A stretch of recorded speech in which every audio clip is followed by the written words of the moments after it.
Namaste. Om Sai Ram to all the Sai devotees. Today I am going to narrate the chapter number 15 of Holy Book Shri Sai Satcharitra, The Wonderful Life and Teachings of Sai Baba. The topics which are covered in this chapter are Naradiya Kirtan Paddhati, Mr. Cholkar's sugarless tea, two lizards. With Baba's grace, I am going to start chapter number 15. The readers may remember that mention was made in the 6th chapter regarding the Ram Navami festival in Shirdi, how the festival originated and how in the early years there was great difficulty in getting a good Haridas for doing kirtan on those occasions, and how Baba permanently entrusted this function to Das Ganu and how he has been doing it successfully ever since. Now, in this chapter, we shall describe the manner in which Das Ganu has been doing the Kirtan. Naradiya Kirtan Paddhati. Generally, our Haridas, while doing the Kirtan, wear a gala and a full dress. They put on a headdress, either a feta or a turban, a long flowing coat with a shirt inside, an uparani or a short dhotar on the shoulders, and the usual long dhotar from the waist below. After dressing himself in this fashion for some kirtan in the Shirdi village, Das Ganu once went to Baba for prostrating before him. Baba asked him, "Well, bridegroom, where are you going dressed so beautifully like this?" "For doing a kirtan," came the reply.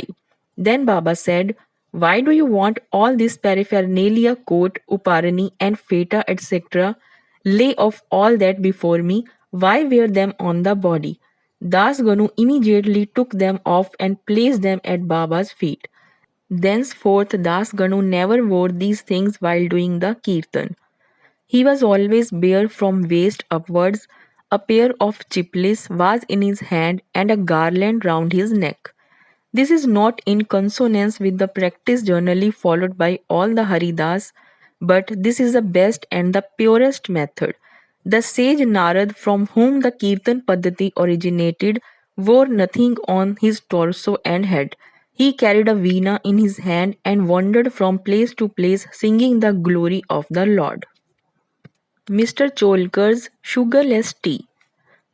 Initially, Baba was known in Pune and Ahmednagar districts, but Nana Sahib Chandorkar by his word of mouth and Das Ganu by his splendid kirtans spread the fame of Baba in the Konkan Mumbai presidency. In fact, it was Das Ganu, may God bless him, who by his beautiful and inimitable kirtans made Baba available to so many people there. The audience who come to hear the kirtans have different tastes. Some like the erudition or learning of the Haridas, some his gestures, some his singing, some his wit and humor, some his preliminary dissertation on Vedant, and some his main theme, and so on. But among them there are very few who by hearing the kirtan get faith and devotion or love for God or saints. The effect of hearing Das Ganu's Kirtan on the minds of audience was, however, electric, as it were. We give an instance here. Das Ganu was once doing his Kirtan and singing the glory of Sai Baba in the Kopineshwar temple in Thana. One Mr. Cholkar, a poor man serving as a temporary employee in the civil courts in Thana, was amongst the audience. He heard Das Ganu's kirtan most attentively and was much moved. He there and then mentally bowed and vowed to Baba, saying, "Baba, I am a poor man, unable to support my family. If by your grace I pass the departmental examination and get a permanent post, I shall go to Shirdi, fall at your feet, and distribute sugar candy in your name." As luck would have it, Mr. Cholkar did pass the examination and did get the permanent post, and now it remained for him to fulfill his vow, the sooner the better. Mr. Cholkar was a poor man with a large family to support, and he could not afford to pay for the expenses of a Shirdi trip. As is well said, one can easily cross over Nane Ghat in Thana district or even the Sahyadri range, but it is very difficult for a poor man to cross Umbar Ghat, that is the threshold of his house. As Mr. Cholkar was anxious to fulfill his vow as early as possible, he resolved to cut down his expenses and save money. He determined not to use sugar in his diet and began to take his tea without it. After he was able to save some money in this way, he came to Shirdi, took Baba's darshan, fell at his feet, offered a coconut, distributed it with a clean conscience along with sugar candy as per his vow, and said to Baba that he was much pleased with his darshan and that his desires were fulfilled that day. Mr. Cholkar was in the masjid with his host Bapu Sahib Jog. When the host and the guest both got up and were about to leave the masjid, Baba spoke to Jog as follows: "Give him cup of tea fully saturated with sugar." Hearing these significant words, Mr. Cholkar was much moved. He was wonderstruck, his eyes were bedewed with tears, and he fell at Baba's feet again. Mr. Jog was also curious about this direction. Baba wanted by his words to create faith and devotion in Cholkar's mind. He hinted as it were that he got the sugar candy as per his vow and that he knew fully well his secret determination not to use sugar in his diet.